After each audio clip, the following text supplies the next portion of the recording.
short about, I think there are so many antiarrhythmic drugs available in market.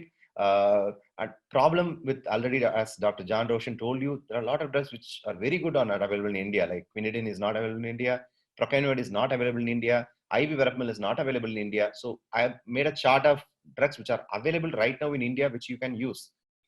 Lignocaine is a good drug. Xylocard is really good in patients, particularly with the ventricular arrhythmias. Xylocard has action only down AV node. So you don't have any action on atrial arrhythmias. So you can use it for ventricular arrhythmias, particularly QT prolonging ventricular arrhythmias. Loading dose is 1 to 4 mg per kg. You can have a maintenance dose of 20 to 50 microgram per kg per minute until the arrhythmia is controlled. Mexiladine is available right now in India. You have mexiladine available. It is usually a oral drug. You can use it at 2 to 8 mg per kg in 3 divided doses. Mexiladine is reasonably well tolerated except for few central nervous system side effects. You have availability of 50 and 150 mg doses available in India. So it is useful in pediatric age group, particularly for ventricular arrhythmias. This excellent drug has been recommended for type 3 long QT prolongation because most of your beta blockers does not have much of action in that group. Mexiladine is one of the drugs which has been advised in type 3 long QT syndrome. I'm not going into detail of all that because channelopathies on their own requires you around 45 minutes to 1 hour of lecture. So I'm just touching upon important points in particular syndromes. So flecainide is an excellent drug for pediatric population. I use a lot. Usual doses around 1 to 8 mg per kg per day. You can give in 2 to 3 divided doses. It is available in 50 to 100 mg doses. So you can use. This is a one drug which has been proven a lot in clinical practice in pediatric age group as an antiarrhythmic. I prefer it over amiodarone in most of the patients. Propranolol, of all beta blockers available, it's the one drug which has wonderful action on pediatric age group. You can use 1 to 4 mg per kg in 3 to 4 divided doses. You know very well propranolol is available from 10 mg onwards. It is very easy to taper in pediatric age group. Particularly, you can powder it and divide it according to your need.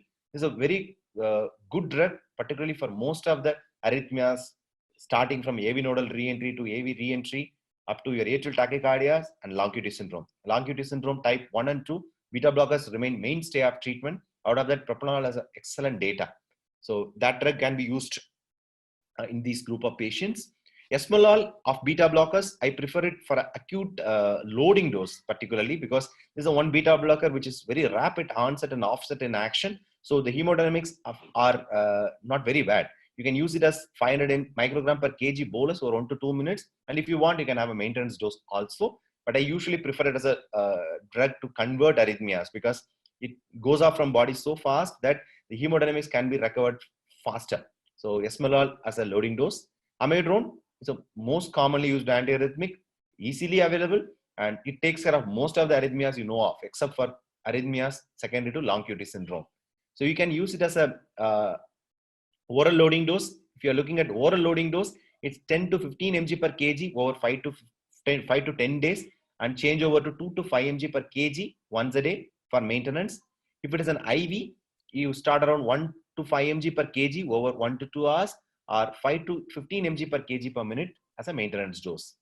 Verapamil, as I told you, IV verapamil is not available for clinical use in India right now. And IV verapamil, you have to be careful. IV verapamil has one strong contraindication in infants. Infants, it can cause asystole.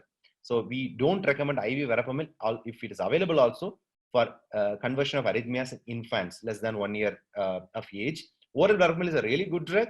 You can use it as 4 to 15 mg per kg in 4 divided doses. Dilzam, same calcium channel blocker. You can use either verapamil or diltiazem. Verapamil, only problem we see in an adult age group is constipation. Younger age group, the doses used does not have much of trouble except for bradycardia and fatigue. Dilzam, it can be used at 0.5 to 2 mg per kg in divided doses. Adenosine, we already saw, you can give us a 100 microgram per kg as a first bolus. You can go up to 300 mg per kg, the maximum dose. So adenosine is a very safe drug, hardly cause any trouble to the kid, rather than a kid with a responsive airway can have a bronchospasm. Digoxin, I wanted to put a separate drug on slide on digoxin because digoxin is the one drug which we are not commonly using in adult population nowadays, but pediatric still has a role. The drug is excreted in the urine unchanged and it crosses the placenta. That gives you an advantage. This remains one of the drug of choice for fetal arrhythmias, along with flecainide and sotalol. These are the three antiarrhythmics which can be used to treat fetal arrhythmias because they have a good concentration, because they cross the placental barrier. They can have a good concentration of drug in the fetus. So fetal arrhythmias can be treated with the oral drugs like digoxin, flecainide, and sotalol. The oral dosing is usually a 30 to 50 microgram per kg loading dose over 24 hours. And you can have then followed by divided doses into 7 to 10 mg per kg per day. IV dosing we hardly use nowadays. It's 2/3 of oral dosing. Pediatric bradycardia, because Dr. Don Roshan has not touched up, I thought I'll just put 2-3 slides on it. Sinus bradycardia is most commonly due to increased vagal tone. Secondary to eating disorders. Sinus node dysfunction you can have in postoperative congenital heart disease or familial sick sinus syndrome. Kids can have AV block. Secondary to congenital AV blocks, lupus RD mediated in kids, or intrinsic AV canal defect or L-loop ventricles, postoperative or inherited. Pediatric bradyarrhythmias, when you are worried, symptomatic, fatigue, dizziness or syncope, severe bradycardia, postoperative heart block. If it persists more than 7 to 10 days in a postoperative patient, you have to consider a pacemaker. Family history of bradycardia, arrhythmias, atrial fibrillation, and history of pacemakers or defibrillators, syncope or sudden unexplained death with a kid with a bradycardia, you have to be more careful. They may require a further treatment and may ultimately end up in a pacemaker. The final few slides, exercise and sport participation. You have to be careful with hypertrophic cardiomyopathy. The sports prescription has to be detailed to the kids and the parents, because this is one arrhythmia which can cause exertional syncope and ventricular arrhythmias. Long QT syndromes, typically type 1, they have an exertional torsades. CPVT is an arrhythmia of exertion. So patients develop ventricular arrhythmias whenever they exert. So these are the three arrhythmias which have to be very careful when you suggest sports prescription. You have to be cautious in most of the patients with HCM if they don't have a documented arrhythmia also. Long QT syndrome other than type 1. Patients with pacemakers and defibrillators. You have to be careful when a kid has a SVT. Sometimes SVT can be triggered with exertion. You can just inform the parents, need not worry, panic. If they have an SVT during exertion, can always be converted back to sinus rhythm. Need not worry too much. Most isolated ectopics may increase during exercise, but need not worry at all.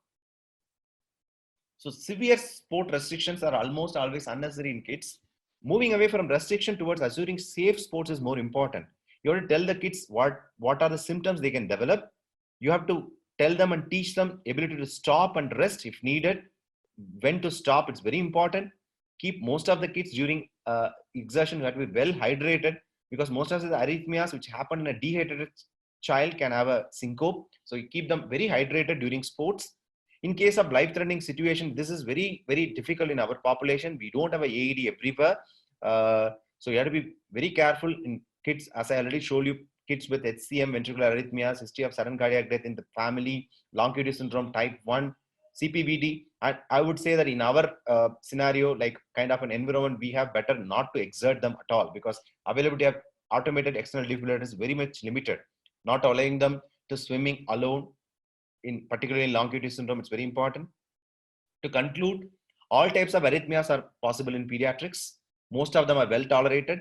SVT is the most common and usually non-life-threatening arrhythmia.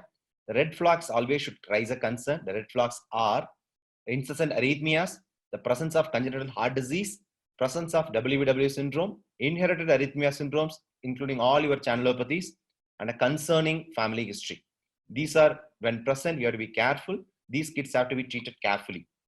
So with this, I will close my presentation. Most of our presentations are available in our YouTube channel. You can go through it. Anybody who has missed can go. All our previous presentations are available. You can see that. With this, I'll close my talk and we'll open up for